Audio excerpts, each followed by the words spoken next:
Des actions concrètes contre l'extrême pauvreté, c'est de cela qu'il était question ce dimanche à Doha où se poursuivent les travaux de la 5e conférence des Nations Unies sur les pays les moins avancés.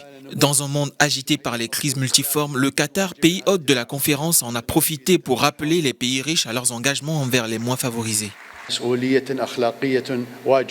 Les pays riches ont l'obligation morale d'en faire plus pour aider les pays moins avancés à faire face aux défis actuels. Il s'agit de responsabilité et non de charité. L'ère des promesses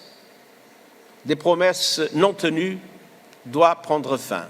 Maintenant, accordons aux besoins des pays les moins avancés la place qu'ils méritent, au cœur de nos projets, au cœur de nos priorités et au cœur de nos investissements.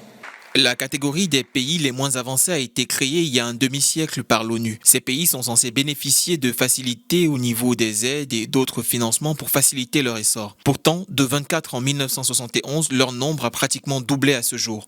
La faute à une finance mondiale toujours moins favorable aux pays les plus pauvres. Les pays les moins avancés ont besoin d'un soutien durable pour doubler leur part dans le commerce mondial. Les objectifs de l'aide publique au développement accordés à ces pays par les pays plus riches méritent d'être atteints. Les institutions financières internationales ont les moyens d'agir sur la durabilité de la dette.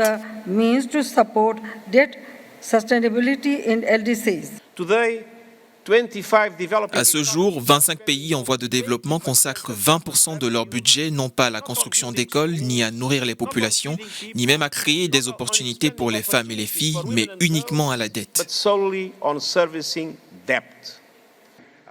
La 5e conférence des pays les moins avancés se tient jusqu'au 9 mars à Doha. L'enjeu, un nouveau pacte sur l'aide au développement.